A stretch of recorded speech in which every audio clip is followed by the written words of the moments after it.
what I say? I can remember that. I do. I don't know if the scene was not. It does.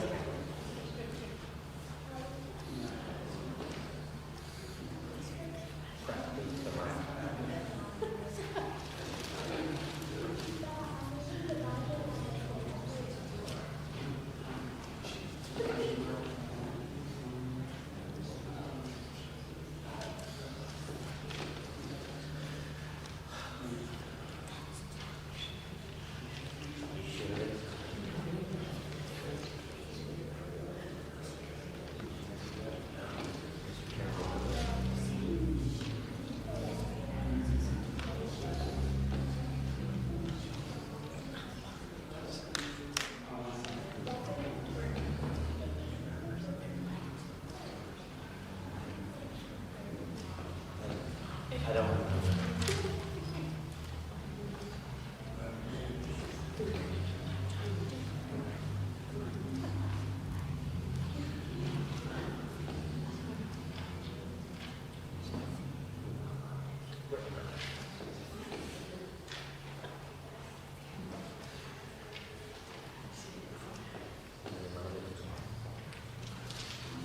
So clear.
They led Jesus then from Caiaphas to the Roman governor's palace.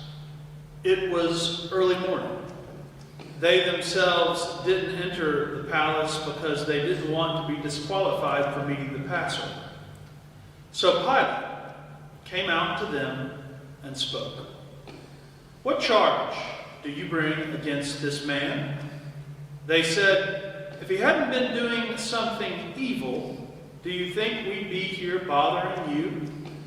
Pilate said, "You take him, judge him by your law." The Jews said, "We're not allowed to kill anyone."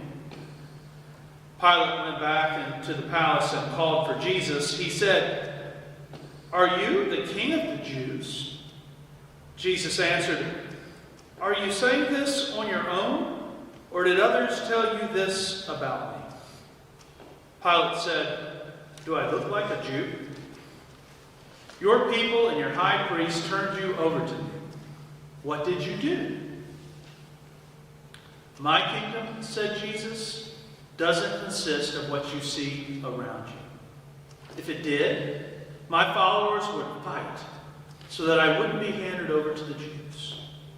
But I'm not that kind of king, not the world's kind of king."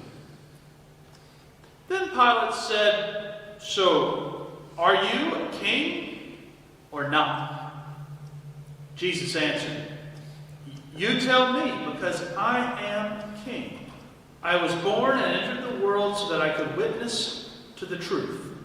Everyone who cares for truth, who has any feeling for the truth, recognizes my voice."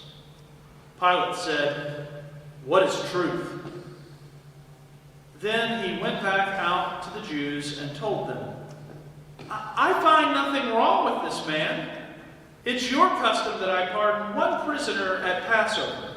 Do you want me to pardon the king of the Jews?" They shouted back, "Not this one, but Barabbas." Barabbas was a Jewish freedom fighter.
So Pilate took Jesus and had him whipped.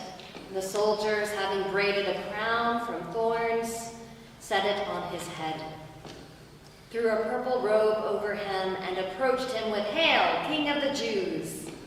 Then they greeted him with slaps in the face. Pilate went back out again and said to them, "I present him to you, but I want you to know that I do not find him guilty of any crime." Just then Jesus came out wearing the thorn crown and purple robe. Pilate announced, "Here he is, the man." When the high priest and police saw him, they shouted in a frenzy, "Crucify! Crucify!" Pilate told them, "You take him, you crucify him. I find nothing wrong with him." The Jews answered, "We have a law, and by that law he must die because he claimed to be the Son of God." When Pilate heard this, he became even more scared. He went back into the palace and said to Jesus, "Where did you come from?" Jesus gave no answer. Pilate said, "You won't talk? Don't you know that I have the authority to pardon you and the authority to crucify you?" Jesus said, "You haven't a shred of authority over me except what has been given you from heaven." That's why the one who betrayed me to you has committed a far greater fault." At this, Pilate tried his best to pardon him, but the Jews shouted him down. "If you pardon this man, you are no friend of Caesar's. Anyone setting himself up as king defies Caesar." When Pilate heard those words, he led Jesus outside. He sat down at the judgment seat in the area designated Stone Court. It was the preparation day for Passover. The hour was noon. Pilate said to the Jews, "Here is your king." They shouted back, "Kill him! Kill him! Crucify him!" Pilate said, "I am to crucify your king?" The high priest answered, "We have no king except Caesar." Pilate caved in to their demand. He turned him over to be crucified. They took Jesus away.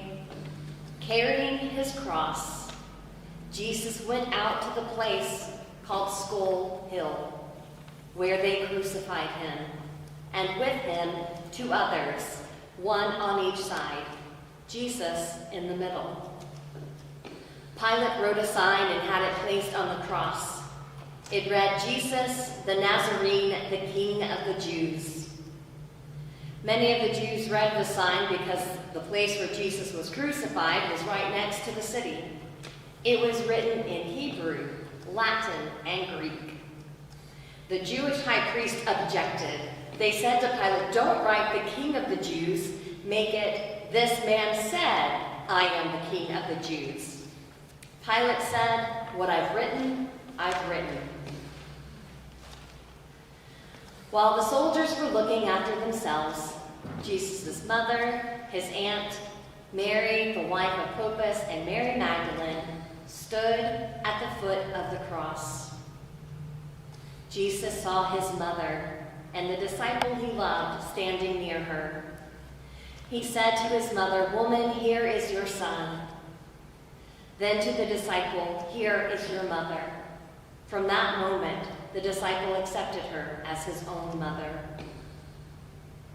Jesus, seeing that everything had been completed so that the scripture record might also be complete, then said, "I'm thirsty." A jug of sour wine was standing by. Someone put a sponge soaked with the wine on a javelin and lifted it to his mouth. After he took the wine, Jesus said, "It is done. Complete." Bowing his head, he offered up his spirit. Then the Jews, since it was the day of Sabbath preparation, and so the bodies wouldn't stay on the crosses over the Sabbath, petitioned Pilate that their legs be broken to speed death, and the bodies taken down. So the soldiers came and broke the legs of the first man crucified with Jesus, and then the other. When they got to Jesus, they saw that he was already dead, so they didn't break his legs. One of the soldiers stabbed him in the side with his spear. Blood and water gushed out. The eyewitnesses to these things has presented an accurate report. He saw it himself and is telling the truth so that you also will believe. After all this, Joseph of Arimathea petitioned Pilate to take the body of Jesus. Pilate gave permission. So Joseph came and took the body. Nicodemus, who had first come to Jesus at night, came now in broad daylight, carrying a mixture of myrrh and aloes, about 75 pounds.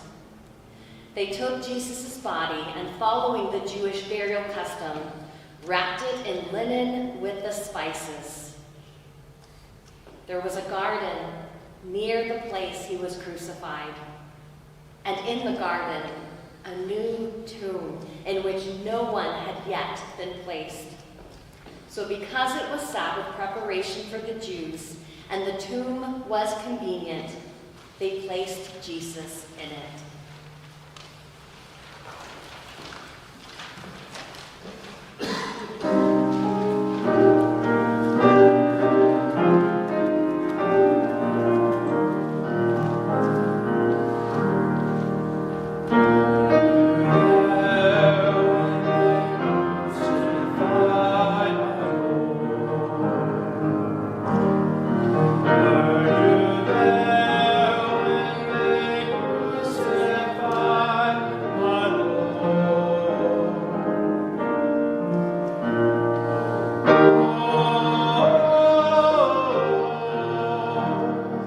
Sometimes it causes me to tremble, tremble.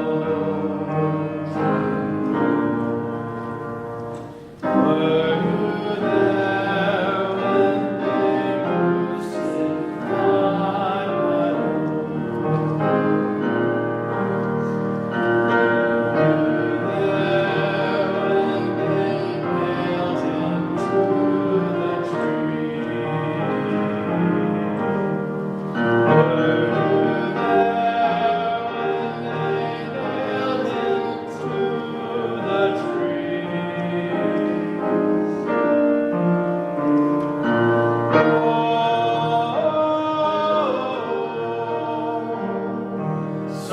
Sometimes it causes me to Sometimes it causes me to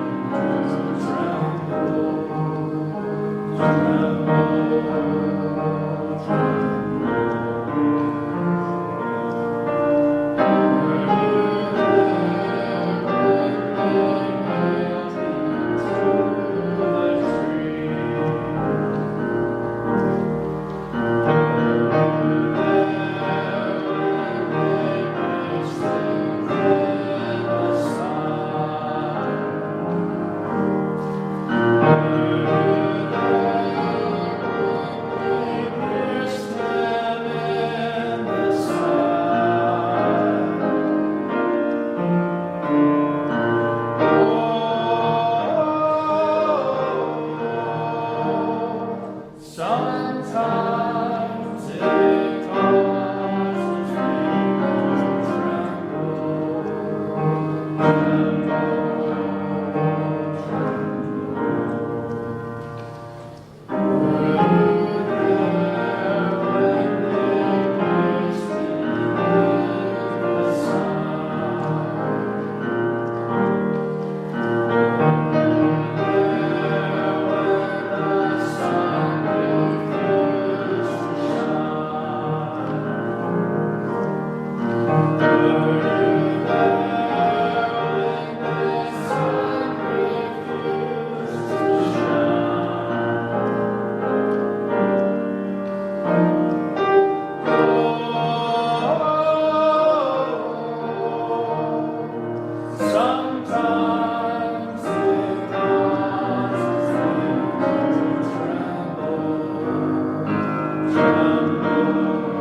Sometimes it causes me to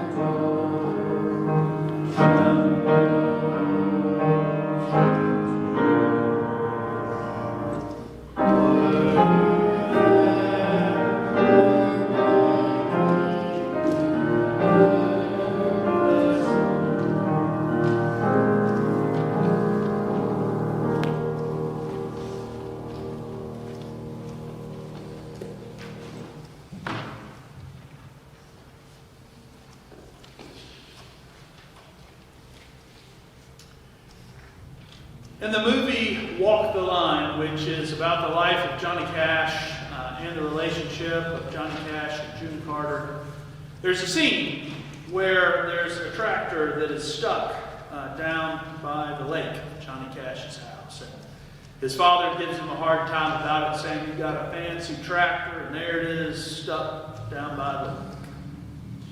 So Johnny goes down there, and at this point in his life, he's addicted to painkillers and to alcohol, and struggles to get the tractor out and making a big ruckus, and it's clear that at some point he's going to fall into the lake. And June Carter's mother says, "You better go down there." And she says, "Mom, if I go down there," and then her mother interrupts her and says, "Honey, from what I can see, you're already down there." If you highlight the words and the phrases from our readings for our service today that are painful, places that we would rather not go, places that we would just assume not be part of the story of our faith and the redemptive process and the glory of God, you find yourself saying words and phrases like charges and evil, killed, being turned over, the prisoner Barabbas, the Jewish freedom fighter, Jesus being whipped, crowns of thorns, crucified, killed him, soldiers, legs being broken, blood and water gushing out of the crucified body. None of these words inspire us to describe them as good. And these words take us to a place where we would rather not go. The song we sang, "Were You There?" Well, for most of us, for all of us in our lives, at some point, if you live long enough, you will be there at a place you would rather not be, in grief or pain or hurt or exhaustion. And as we know, evil and pain and death and persecution exist in this broken world that we live in, and they do need to be named from time to time. They do need to be spoken about. They do need to be remembered. Humanity is a bit broken.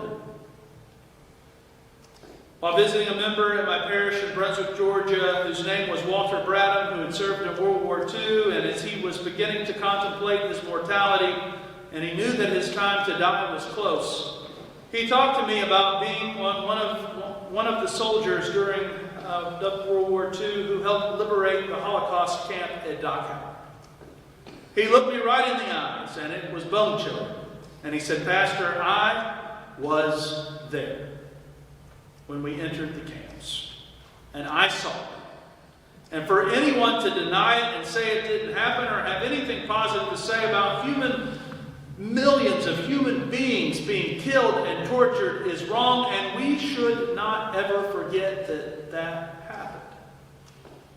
The same is true about many things. The same is true about slavery, of course, in our country, and slavery that still exists in different forms today. And we can name the evils that exist in our world, and part of Good Friday is a reflection of that, of remembering the evil and the things that led to the death of Jesus. Life in the world that we live in is not a fairy tale. And our faith is not a personal escape from injustice and oppression that we can be indifferent to because of Jesus. Jesus does not call us just to a personal relationship that frees us from speaking out against evil and injustice just because of the redemptive power of Jesus.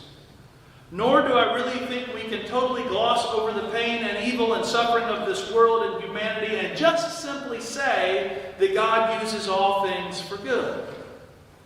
Yes, God is in the midst of pain and suffering, and yes, God does good things.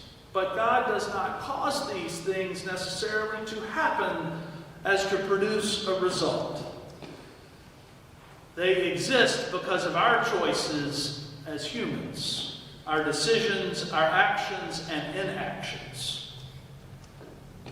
The reality that the crucifixion of Jesus and the suffering of Jesus teaches us and reminds us that we have a God who was human, who knows and who has borne pain and suffering, and that in the midst of brokenness, in the midst of pain, in the midst of despair, in the midst of our pain and despair, God is present. We would prefer it not to happen. We would prefer not to go there or be there. But we're already down there sometimes. Yes, God is working in all things to make them good. Because that's why we can't call this Friday, the day of Jesus' death, good. We can call this day good in the midst of pain and brokenness. We can know that our God is doing a new thing. On this day, we contemplate the events that we have read and spoken about. We name the human condition. We name and speak of evil things.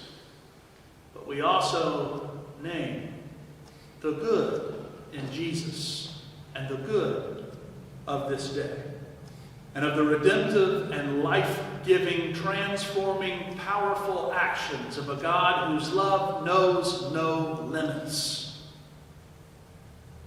May we reflect on all of these things this Friday. May we reflect on the suffering of Jesus, but also in that all of us, we still somehow, some way, call it good.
You may be seated. Behold the life-giving cross of the Savior of the world.